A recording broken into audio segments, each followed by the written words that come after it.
అదరగొట్టే కారం రంగు రుచి ఆచి కారం పొడి. కృష్ణలీల గారు నమస్తే అండి. నమస్తే ప్రసాద్ గారు.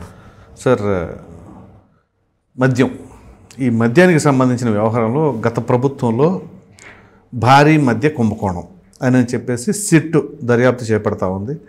చాలామంది అరెస్ట్ అవుతున్నారు, కొంతమందికి బెయిల్ వస్తూ ఉన్నాయి. సరే, అది కొనసాగుతూ ఉంది. ఇది ఇలా ఉంటే ఇంకో కుదిపేసింది ఏంటి అంటే కల్తీ మద్యం. ఈ కల్తీ మద్యానికి సంబంధించి ఏదైతే తంబళపల్లి నియోజకవర్గంలో మొలకల చెరువు ఆ ప్రాంతంలో తెలుగుదేశం పార్టీ నాయకులను సస్పెండ్ చేయడం, ఆ తర్వాత వాళ్ళు అరెస్ట్ కాబట్టి ఇది చూస్తున్నాం. దాని తర్వాత దీనికి సంబంధించి చంద్రబాబు గారు తాజాగా సిట్ని ఒకటి నియమించారు. సో ఏలూరు రేంజ్ ఐజీ అధికారి అయినటువంటి అశోక్ కుమార్ ఆయన నియంతృత్వంలో ఈ సిట్కి సంబంధించిన వ్యవహారం.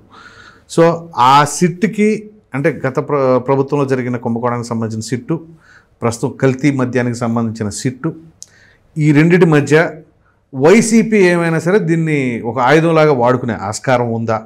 అసలు ఏం జరుగుతుంది అంటున్నారు? మీ విశ్లేషణ చెప్పండి. ప్రసాద్ గారు, ఒక్కటి ముందు బేసిక్గా మద్యం అనేటువంటి అంశాన్ని రాజకీయ పార్టీలు లేకపోతే ప్రభుత్వాలు దాన్ని ఆదాయ వనరుగా మార్చుకున్నటువంటి పరిస్థితుల్లో ప్రజలకి ఎంతమందికి ఎక్కువ మందికి మద్యం తాగించాలనేటువంటి ప్రయత్నాలు జరుగుతున్నటువంటి క్రమాన్ని మొట్టమొదటిగా అది కరెక్ట్ కాదు అనేటువంటిది మొట్టమొదటిగా నా అభిప్రాయం. ఓకే, అది అన్ని ప్రభుత్వాల వైపు నుంచి ఇప్పుడు వైఎస్ఆర్ కాంగ్రెస్ పార్టీ మేము మద్య నియంత్రణ చేస్తాం అని హామీ ఇచ్చి ఏమీ చేయకుండా వాళ్ళు మద్యం కుంభకోణాలకు పాల్పడ్డటువంటి పరిస్థితి. ఇప్పుడు కూటమి ప్రభుత్వం ఏమి మద్య నియంత్రణలో మద్య నిషేధం అని అనలేదు, హామీ ఏమి ఇవ్వలేదు. కానీ వీళ్ళ ప్రభుత్వంలో కూడా మద్యం షాపులకు సంబంధించినటువంటి వ్యవహారము ఇవన్నీ కూడా ప్రజలు తాగేటువంటి వ్యవహారం.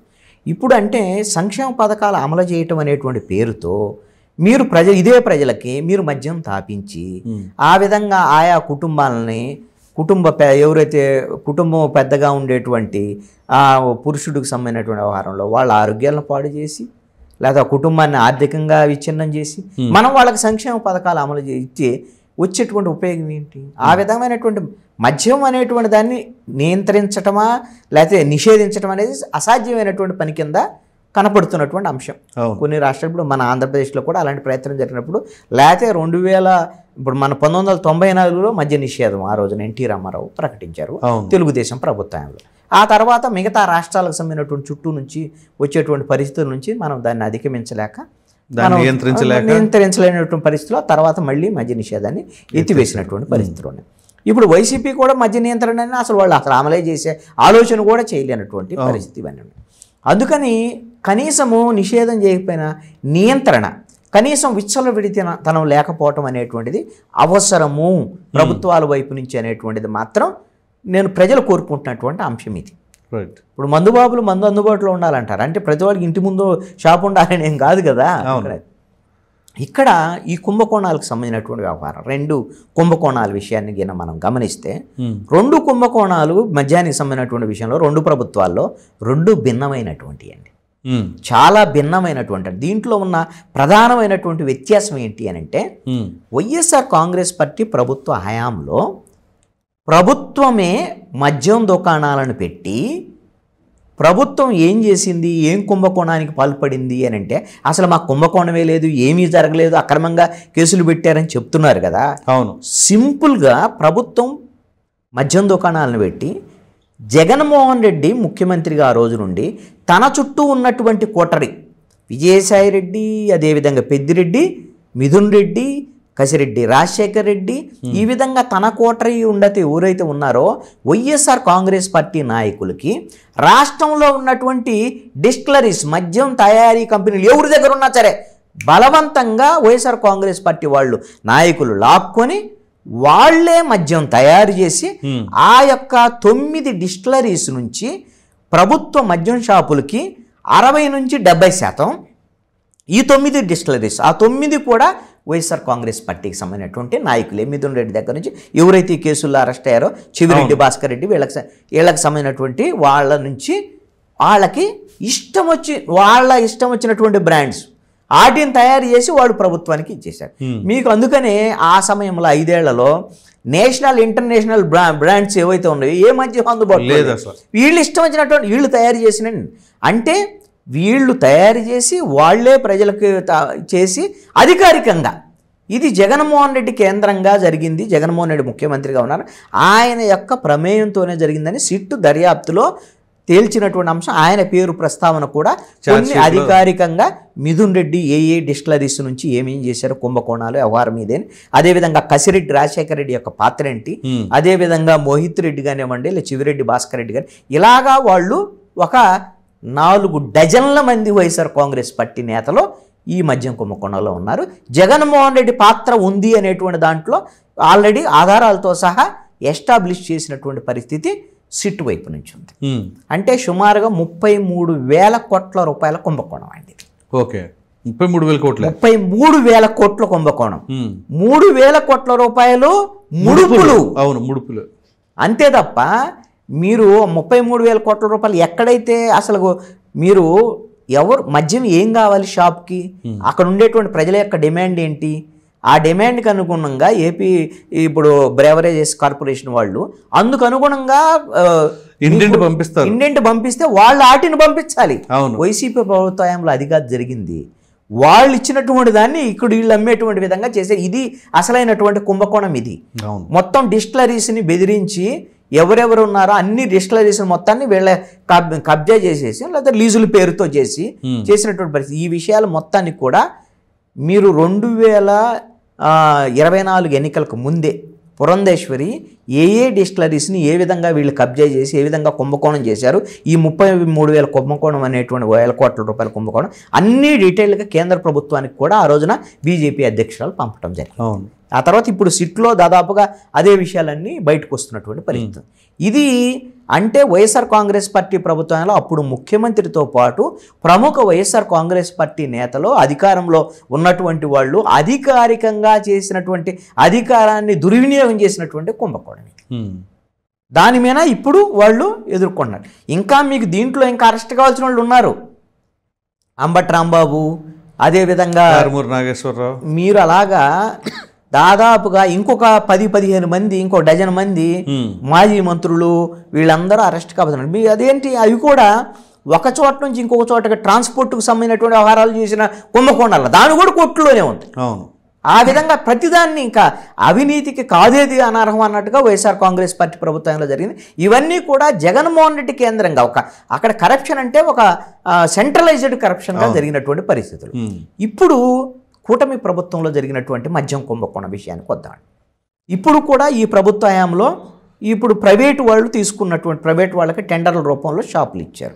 ఇప్పుడు ఈ షాపుల రూపంలో కూడా ఇవన్నీ కూడా మద్యం కొంత ఏరులై పారుతున్నటువంటి మాట వాస్తవం, కొంత వ్యతిరేకత వస్తున్నటువంటి మాట. దీన్ని కూటమి ప్రభుత్వం ఎంతో కొంత సరి చేసుకోవాల్సినటువంటి అవసరం కూడా ఉంది. రెండవది ఏంటి, ఇప్పుడు అక్రమ మద్యానికి సంబంధించినటువంటి అంశం. ఇప్పుడు మొలకల చెరువు సంబంధించినటువంటి విషయంలో ఇప్పుడు అక్కడ ఉన్నటువంటి తెలుగుదేశం పార్టీ తంబళ్లపల్లి సంబంధించినటువంటి నియోజకవర్గ తెలుగుదేశం పార్టీ ఇన్ఛార్జి జయచంద్రారెడ్డి, అదేవిధంగా సురేందర్ నాయుడు తెలుగుదేశం పార్టీ, వీళ్ళు మిగతా నాయకులందరిని కలుపుకొని అక్కడ అదేవిధంగా ఇబ్రహీంపట్నం, ఇవన్నీ అంటే మద్యం తయారీ చేసి వీళ్ళే ప్రభుత్వం ఏదైతే ఇప్పుడు టెండర్ల ద్వారాగా ప్రైవేటు మద్యం షాపుల దగ్గర అమ్మేటువంటి ఉన్నాయో ఆ బ్రాండులనే అటు 90s అదేవిధంగా క్వార్టర్లో ఇవన్నీ నిబ్స్ ఉంటాయి కదా, వాటికి సంబంధించినటువంటి వాటిని వీళ్ళు తయారు చేసి సొంతంగా అమ్ముతున్నటువంటి వ్యవహారం. దీన్ని ఆంధ్రప్రదేశ్లో ఉండేటువంటి ప్రభుత్వము ఇప్పుడు గుర్తించి దీని మీద కేసులు నమోదు చేయటం అనేటువంటిది జరిగింది. నిన్న చంద్రబాబు నాయుడు కూడా దీని మీద రెస్పాండ్ అయ్యారు. దీంట్లో 23 మందిని ఏమో ఇప్పటి వరకు గుర్తించిన దాంట్లో 13 మందిని అరెస్ట్ చేసినటువంటి పరిస్థితి ఉంది. ఇప్పుడు జయచంద్రారెడ్డి, సురేందర్ నాయుడిని తెలుగుదేశం పార్టీలో ఉన్నారు కాబట్టి ఫస్ట్ వాళ్ళని సస్పెండ్ చేసి వాళ్ళ మీద ఆటోమేటిక్గా చట్టపరమైనటువంటి చర్యలు తీసుకునే దానికి అవకాశం ఉంటుంది. అయితే మీరు గమనించండి, ఇక్కడ 1 సంవత్సరన్నర కాలంలో వీళ్ళు జయచంద్రారెడ్డి వీళ్ళు ఆల్రెడీ పెద్దిరెడ్డి రామచంద్రారెడ్డికి సంబంధించినటువంటి అనుచరులు. వాళ్ళు ఆ రోజున వైసీపీ ఓడిపోతుంది అనేటువంటి దాని మీద ఒక క్లారిటీ ఉండటం ఆటోమేటిక్గా ఇది వచ్చి మళ్ళీ కూటమి వస్తుంది, ఇటువైపు వెళ్తే బాగుంటుంది అనే దాని మీద ఇప్పుడు జయచంద్రారెడ్డి వీళ్ళు రావటం, వీళ్ళని ఆల్రెడీ వీళ్ళు నాకు తెలిసి వైఎస్ఆర్ కాంగ్రెస్ పార్టీ ప్రభుత్వం ఉన్నప్పుడే ఈ మద్యం తయారీ వ్యవహారము ఇవన్నీ కూడా మళ్ళీ ఆ షాపులకు ఇవన్నిటి కూడా అమ్మకాలు ఇవన్నీ కూడా జరిగినాయి అనేటువంటిది ఒక వాదన. ఇప్పుడు దీని మీద ఈ కూటమి ప్రభుత్వము సిట్టు దర్యాప్తు జరుపుతోంది కాబట్టి ఇది ఎందుకంటే ఆషామాషిగా ఏదో ఒక కేసు పెట్టేసి ఏమి లేదు అసలు ఇక్కడ ఏం జరగట్లేదు అని చెప్పే ప్రయత్నం చేయాల. మీకు ఫస్ట్ కూటమి ప్రభుత్వం సీరియస్గా రెస్పాండ్ అయింది. తెలుగుదేశం వాళ్ళు ఉన్నారు, వాళ్ళని సస్పెండ్ చేస్తున్నామని ప్రకటించింది, సస్పెండ్ చేసింది, వాళ్ళ మీద కేసులు పెట్టింది, అరెస్టుల ప్రక్రియని మొదలుపెట్టింది. అయితే లోకల్ ఎవరికో ఎక్సైజ్ వాళ్ళకో లేకపోతే లోకల్ పోలీసుకో ఇవ్వకుండా సిట్ ఇప్పుడు అశోక్ కుమారు చాలా నిజాయితీపరుడైనటువంటి ఆఫీసరు, ఏలూరు రేంజ్కి సంబంధించినటువంటి ఆయన్ని ఈ రోజున సిట్ ఇన్ఛార్జిగా పెట్టినటువంటి పరిస్థితి ఉంది. కాబట్టి సిట్టు సంబంధించినటువంటి దర్యాప్తు విషయంలో ఎవరైతే ఉన్నారో తెలుగుదేశం వాళ్ళు ఉండొచ్చు, లేకపోతే లోకల్గా ఉండేటువంటి వైసీపీ వాళ్ళతో కనెక్ట్ అయినటువంటి వాళ్ళు ఉండొచ్చు, దీంట్లో ఎక్సైజ్ వాళ్ళ పాత్ర కూడా ఖచ్చితంగా ఉంటుంది. ఎక్సైజ్ పాత్ర లేకుండా, ఎక్సైజ్ అధికారుల పాత్ర లేకుండా, వాళ్ళ సహకారం లేకుండా ఇది జరగటానికి అవకాశం లేనే లేదు. ఎందుకు అనంటే సపోజ్ ఒక నియోజకవర్గ పరిధిలో తంబళ్ళపల్లిలో ఆ నియోజకవర్గంలో ఉండేటువంటి 4 మండలాలు 5 మండలాలకు సంబంధించిన ఎన్ని షాపులు ఉన్నాయి, ఆ షాపుల్లో ఈ విధమైనటువంటి క్వార్టరు, అదేవిధంగా నిబ్బు, ఈ విధంగా చిన్న శాంపిల్ బాటిల్స్, ఇవన్నీ ఒక్కొక్క రోజు ఎన్ని అమ్ముడు పోతాయి, వారానికి ఎన్ని అమ్ముడు పోతాయి, అదేవిధంగా నెలకి ఎన్ని అమ్ముడు పోతాయి, ఇవన్నీ డేటా ఉంటుంది. ఈ డేటా ప్రకారంగా ఇవి ప్రభుత్వ డిస్టిలరీస్ నుంచి వెళ్ళేటువంటి దాని అమ్మకాలు తగ్గిపోయినాయి అనుకోండి, ఆటోమేటిక్గా తెలిసిపోయింది ఎక్కడి నుంచి వస్తుంది, సారా వస్తుందా, లేకపోతే అసలు ఆ క్వార్టర్ తాగేవాళ్ళు అలాంటి వాళ్ళు ఇప్పుడు అది కూటమి వచ్చిన తర్వాత కొత్తగా ప్రకటించిన 90-120 రూపాయలకి ఏదో క్వార్టర్ ఇస్తామని ఇదేదో. మరి ఇప్పుడు అవి అమ్మకాలు తగ్గినాయి అని అంటే ఎలా ఉంది, వాళ్ళు ఏదో ఇంకొక ప్రత్యామ్నాయం దొరుకుతూ ఉండాలి. అది సారా కావచ్చు, ఇంకోటి కావచ్చు. మరి అదేంటి అనేది తెలుసుకోవటం అనేది ఒక వారం రోజుల్లోనే 10 రోజుల్లోనే తెలిసిపోయింది. కానీ ఇప్పుడు ఈ సంవత్సర కాలంలో ఇలాగ జరిగినాయి అని అంటే మరి ఎక్సైజ్ వాళ్ళకి తెలియకుండా ఉంటాయి. ఎక్సైజ్ వాళ్ళకి బహుశా వాళ్ళకు కూడా ముడుపులు వీళ్ళకి సంబంధించినటువంటి దాంట్లో ఉండొచ్చు అనేటువంటిది కనపడుతుంది. వాళ్ళ మీద కూడా బహుశా సిట్టు వైపు నుంచి ఇప్పుడు నాకు తెలిసి ఒకళ్ళిద్దరిని సస్పెండ్ చేశారు ఎక్సైజ్ సంబంధించినటువంటి. దీని మీద ఒక సీఏనే ఎవరో తంబళ్ళపల్లికి సంబంధించినటువంటి వాళ్ళు సస్పెండ్ చేశారు. కొంతమంది కీలకమైనటువంటి అధికారులు ఎక్సైజ్ సూపరింటెండెంట్ వరకు కూడా వీటికి సంబంధించినటువంటి సమాచారం ఉంటే వాళ్ళ మీద కూడా చర్యలు తీసుకునే దానికి అవకాశం ఉండొచ్చు. అయితే ఇది రాజకీయ పరంగా కొంత కూటమికి ఇబ్బంది కలిగించేటువంటి అంశం, వైఎస్ఆర్ కాంగ్రెస్ పార్టీకి ఆయుధంగా మారినటువంటి అంశం. అందుకని మీరు గమనించండి, జగన్మోహన్ రెడ్డి దీని మీద నేరుగా రెస్పాండ్ అయ్యాడు, తీవ్రమైన విమర్శలు చేశాడు. ఎలా చేశాడు జగన్మోహన్ రెడ్డి? చాలా వ్యూహాత్మకంగా చేశాడు. ఇది తంబళ్ళపల్లి లేకపోతే ఇబ్రహీంపట్నం మిగతా చోట్ల 1-2 చోట్ల జరిగినాయి. అన్నింటినీ కూడా వాటి మీద కేసులు నమోదు చేశారు, వాళ్ళ మీద చర్యలకు ఉపక్రమించారు. దీన్ని ఏం చెప్తున్నారు, ఇది ఈ విధంగా తెలుగుదేశం వాళ్ళు ఉన్నారు, ఇది తెలుగుదేశం అధినాయకత్వానికి తెలియకుండా, చంద్రబాబు నాయుడు, పవన్ కళ్యాణ్, నారా లోకేష్కి తెలియకుండా అసలు ఎలా జరిగింది, వాళ్ళే అధికారికంగా రాష్ట్ర వ్యాప్తంగా ఇదంతా చేస్తారు. రాష్ట్ర వ్యాప్తంగా అన్ని షాపుల్లో ఈ విధమైనటువంటి అమ్మకాలు జరిగి ఉంటే ఆటోమేటిక్గా ఇప్పుడు దీని ప్రకారంగా డేటా తీసినా ఆటోమేటిక్ తెలిసి బయటపడతాయి. ఇది రాష్ట్ర వ్యాప్తంగా ఉన్నటువంటి నెట్వర్క్ అయి ఉండకపోవచ్చు. కాబట్టి ఎక్కడెక్కడ ఉందో ఇప్పుడు ఆల్రెడీ సంవత్సరం, ఇప్పుడు గవర్నమెంట్ వచ్చిన తర్వాత 6 నెలల నుంచి మొదలు పెట్టినట్టున్నారు. ఈ సంవత్సర కాలంలో మొదలైనటువంటి దీన్ని ఇప్పుడు గ్రౌండ్ లెవెల్లోనే కొట్టేస్తే భవిష్యత్తులో ఇలాంటివి ఉండేదానికి అవకాశం లేదు. జగన్మోహన్ రెడ్డి టార్గెట్ ఏంది? జగన్మోహన్ రెడ్డి మీద మొన్న మద్యం కుంభకోణానికి సంబంధించి తన మీద ఆరోపణలు వచ్చింది. తన చుట్టూ ఉన్నటువంటి వాళ్ళందరూ నిందితులు, ఆధారాలతో సహా వాళ్ళని అరెస్ట్ చేయటము, వాళ్ళని జైలుకు పంపటం, ఇవన్నీ కూడా జరిగినటువంటి పరిస్థితులు. రేపో మాపో ఖచ్చితంగా జగన్మోహన్ రెడ్డి మద్యం కేసులో అరెస్ట్ అవటం ఖాయం. ఎందుకు ఈ మాట చెప్తున్నా అంటే జగన్మోహన్ రెడ్డి మీద ఆ విధమైనటువంటి పూర్తి స్థాయి ఆధారాలు ఉన్నాయి అనేటువంటి దాని మీద సిట్టు వేసినటువంటి ఆ సిట్టు మొత్తము ఛార్జ్ షీట్లో కొన్ని ఆధారాలని ఇతర దేశాల్లో ఏదైతే సూట్ కేస్ కంపెనీలు పెట్టి ఒక దేశం నుంచి ఇంకో దేశానికి డబ్బులు పంపించేసి హవాలా ద్వారా ఆంధ్రప్రదేశ్ తీసుకొచ్చినటువంటి ఆ మనీ రూటింగ్ మొత్తాన్ని కూడా సిట్ కనిపెట్టే ఆధారాలతో సహా ఛార్జ్ షీట్లో పేర్కొనడం జరిగింది.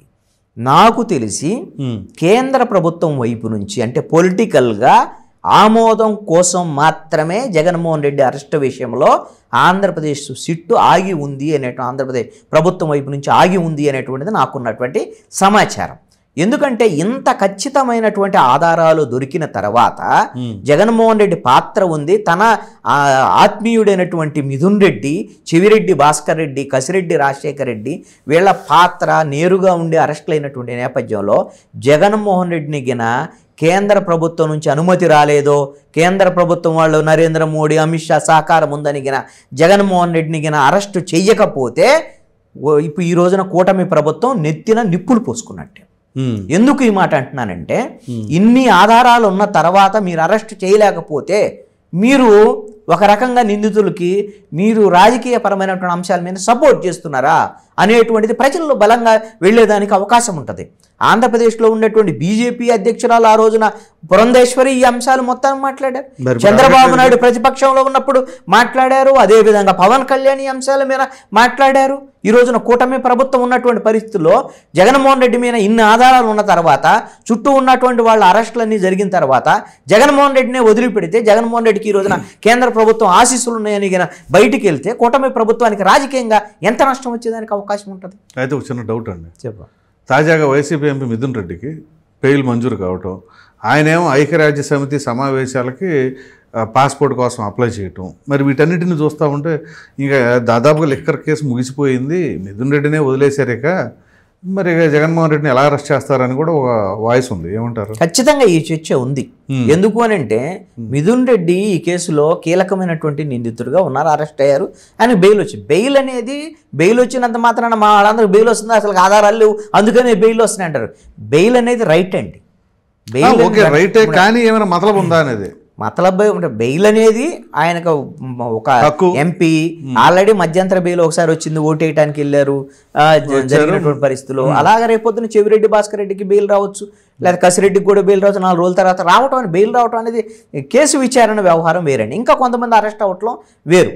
అయితే బీజేపీ వైపు నుంచి ఈ విషయంలో ఖచ్చితంగా వైఎస్ఆర్ కాంగ్రెస్ పార్టీకి పరోక్ష సహకారం ఉంది అనేటువంటి చర్చ, సంకేతాలు ఆంధ్రప్రదేశ్లో వెళ్తున్నాయి. అవును, ఇది నిజం కూడా అని అనిపిస్తోంది.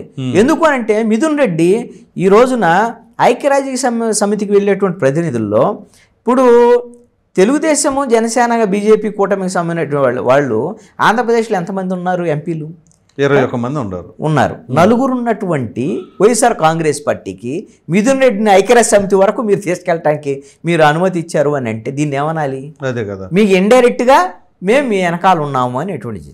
దీని మీద కొంత ఇంకొక చర్చ కూడా ఉంది. ఒకటి, మిథున్ రెడ్డి, అదేవిధంగా పెద్దిరెడ్డి రామచంద్రారెడ్డి ఇంకా కొంతమందితో కలిసి బీజేపీలో చేరుతున్నారు వైఎస్ఆర్ కాంగ్రెస్ పార్టీ నుంచి, అందుకనే బీజేపీ వాళ్ళకి సపోర్ట్ చేస్తుంది అనేటువంటిది కూడా చర్చ ఉంది. బహుశా మరి ఇక వైఎస్ఆర్ కాంగ్రెస్ పార్టీకి ఆంధ్రప్రదేశ్లో భవిష్యత్తు లేదు, ఇప్పుడల్లా వైసీపీ అధికారంలోకి వచ్చే అవకాశం లేదు అని అనుకుంటే, పెద్దిరెడ్డి రామచంద్రారెడ్డి, మిథున్ రెడ్డి లాంటి వాళ్ళు రాజకీయ భవిష్యత్తు కోసము ఒకవేళ వెళ్తే బీజేపీలోకి వెళ్ళేదానికి కూడా అవకాశాలు ఉండొచ్చు. రాజకీయంగా బీజేపీ వాళ్ళ పార్టీలో చేరితే అన్ని రకాల అభయస్తాలు ఇస్తుంది. ఇదంతా మనం చూస్తున్నటువంటి విషయాలే. కాబట్టి ఆ విషయంలో ఏమన్నా ఒకవేళ మిథున్ రెడ్డి వాళ్ళకి ఏమైనా అవకాశం ఇస్తే ఉండొచ్చేమో. కానీ ఈ కూటమి అధికారంలోకి వచ్చిన తర్వాత ఇప్పుడు 1.5 సంవత్సరం అయింది, ఇంకొక 1.5 సంవత్సరం లోపల జగన్మోహన్ రెడ్డినికైనా ఈ మద్యంతో పాటు మిగతా కేసుల్లో ఆధారాలను చూపించి, ఆధారాలను సేకరించి, దర్యాప్తును పూర్తి చేసి అరెస్టు చేయాల్సినటువంటి బాధ్యత ఈ ప్రభుత్వం మీద ఉంటుంది. మీరు చంద్రబాబు నాయుడు, నారా లోకేష్, లేకపోతే పవన్ కళ్యాణ్ చాలా సందర్భాల్లో మాట్లాడుతున్నారు. ఏమంటున్నారు? మాకు కక్ష సాధింపు లేదు, మేము ఎవరిని కక్ష సాధింపుల వల్ల అరెస్టులు చేయము. చంద్రబాబు నాయుడు చాలా సందర్భాలు చెప్తున్నారు, నన్ను అరెస్ట్ చేశారని నేను ఎవరిని పెడితే వాళ్ళని అరెస్ట్ చేయను అని. కానీ తప్పు చేసిన ఆధారాలు దొరికినప్పుడు అరెస్ట్ చేయకపోతే ఎస్, ఇక్కడ మిమ్మల్ని అరెస్ట్ చేశారని అరెస్ట్ చేయమని మీరు కక్ష సాధింపు వరకు కాదు. అవును, మీరు 5 ఏళ్లు ప్రతిపక్షంలో ఉన్నప్పుడు వైఎస్ఆర్ కాంగ్రెస్ పార్టీ తప్పులు చేసిందని మీరు విమర్శించారు. ఈ కూటమి అధికారంలోకి వచ్చిన తర్వాత ఇదే Chandrababu Naidu 7 white papers release చేశాడు అసెంబ్లీలో. ఏది? జగన్మోహన్ రెడ్డి కేంద్రంగా జరిగినటువంటి కుంభకోణాలు, ఇసుక, మద్యము, మైన్స్, అదేవిధంగా విద్యుత్ కుంభకోణం, ఇలాంటివన్నీ చాలా కుంభకోణాలు. ఇవన్నిటి మీద దర్యాప్తు జరిపి జగన్మోహన్ రెడ్డిని మీకు ఆధారాలతో సహా అరెస్ట్ చేయాల్సినటువంటి బాధ్యత మీ మీద ఉంది. ఇది కక్ష సాధింపు ఎందుకు అయింది? తప్పు చేసినటువంటి వాళ్ళని అరెస్ట్ చేయటం అనేది ప్రభుత్వం యొక్క బాధ్యత. ప్రభుత్వం ఎవరైనా అధికారంలో ఉండొచ్చు, వదిలేస్తే క్విట్ ప్రో అనుకునే ప్రమాదం. ఎస్, ఖచ్చితంగా బీజేపీ వాళ్ళ ఒత్తిడి మేరకు చంద్రబాబు నాయుడు, అదేవిధంగా నారా లోకేష్, పవన్ కళ్యాణ్, బీజేపీ వాళ్ళ ఒత్తిడి మేరకు జగన్మోహన్ రెడ్డిని అరెస్ట్ చేయలేదు అనేటువంటి దాని మీద వచ్చేదానికి అవకాశం ఉంటుంది. ఇది కూడా 3 ఏళ్ల లోపు అని ఎందుకు అంటున్నానంటే, ఈ 3 ఏళ్ల లోపు అరెస్ట్ చేస్తే వాళ్ళకి కావలసినటువంటి ఏమేం తప్పులు చేశారు జగన్మోహన్ రెడ్డి, ఎలా కుంభకోణాలకు పాల్పడ్డాడు. ఇప్పుడు జగన్మోహన్ రెడ్డి కుంభకోణాలు అంటే ఏంటి? ప్రజల డబ్బే కదండి దోచుకున్నది. ప్రజల డబ్బు తాగుబోతులకు సంబంధించినటువంటి వాళ్ళు తాగిన వాళ్ళ డబ్బులన్నింటినీ వాళ్ళ రక్త మాంసాలు దాని ద్వారా సంపాదించుకున్న డబ్బులు కదా ఇవన్నీ, ప్రజాధనం అదంతా. మరి అలాంటి వాళ్ళని ఎలా ఉపేక్షిస్తారు? ఈ విధంగా తప్పులు చేశారని ఎస్టాబ్లిష్ చేయటానికి నెక్స్ట్ ఎన్నికలు వచ్చే సమయానికి ఇదిగో ఈ విధంగా తప్పులు చేసినటువంటి ఎలాంటి వ్యక్తినా మీరు ఇతనికి ప్రతిపక్షం కాదు కదా, మీరు ఎలాగో మొన్న 11 కూడా ఇవ్వలేదు అని వీళ్ళు చెప్పుకోవటానికి అవకాశం ఉంటుంది. లేదు 3 ఏళ్ల తర్వాత ఎన్నికలు ముందు అప్పుడు అరెస్ట్ చేస్తారు.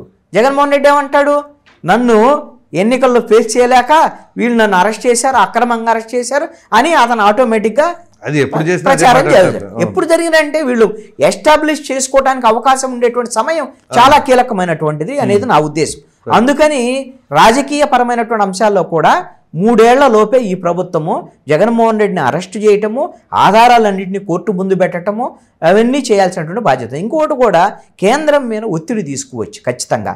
ఎందుకు జగన్మోహన్ రెడ్డి సిబిఐ కేసుల్లో, ఈడీ కేసుల్లో కోర్టులకు హాజరు కాకుండా సంవత్సరాల తరబడి ఆ కేసుల విచారణ ముందుకెళ్లకుండా చేస్తుంటే దీంట్లో ఏంటి అసలు? కానీ దాని మీద మీ కేంద్ర ప్రభుత్వం వైపు నుంచి లేదా రాష్ట్ర ప్రభుత్వం వైపు నుంచి సుప్రీంకోర్టు కూడా అడుగుతోంది వెళ్లాల్సిందే అనేటువంటి దాని మీద లీగల్గా కూడా ఒక ఫైట్ కూటమి ప్రభుత్వం వైపు నుంచి జరగాలి అనేటువంటిది నా యొక్క అభిప్రాయం. కాబట్టి ఈ 2 కుంభకోణాల విషయంలో కేవలం ఈ ప్రభుత్వంలో జరిగినటువంటి మద్యం ఏదైతే అక్రమ మద్యం అనేది కొద్దిమంది తెలుగుదేశం పార్టీ నాయకులు, ఎక్సైజ్ సంబంధించినటువంటి అధికారులకు సంబంధించినటువంటి వ్యవహారం, దీంట్లో ఎక్కడా కూడా జగన్మోహన్ రెడ్డి చెప్పినట్టుగా అధినాయకత్వం ప్రభుత్వంలో ఉండేటువంటి వాళ్ళ పాత్ర ఉన్నట్టుగా ఇప్పటి వరకు అయితే ఎస్టాబ్లిష్ కాలేదు. రేపు పొద్దున సిట్ వరకు వచ్చినటువంటి విషయంలో బయటపడేదానికి అవకాశాలు ఉండొచ్చు. ప్రభుత్వం అయితే మాత్రం నిజాయితీగా సిన్సియర్గా ఎవరుంటే వాళ్ళని ఖచ్చితంగా వాళ్ళ మీద ఈ ప్రభుత్వంలో వాళ్ళు ఉన్నా సరే చర్యలు తీసుకునేటువంటి విధంగా వ్యవహరించాలి. జగన్మోహన్ రెడ్డి మొత్తం 5 ఏళ్లలో ఎక్కడా కూడా వాళ్ళ మీద కేసులు పెట్టాడా, అరెస్టులు చేశాడు? ఏమన్నా ఉందా?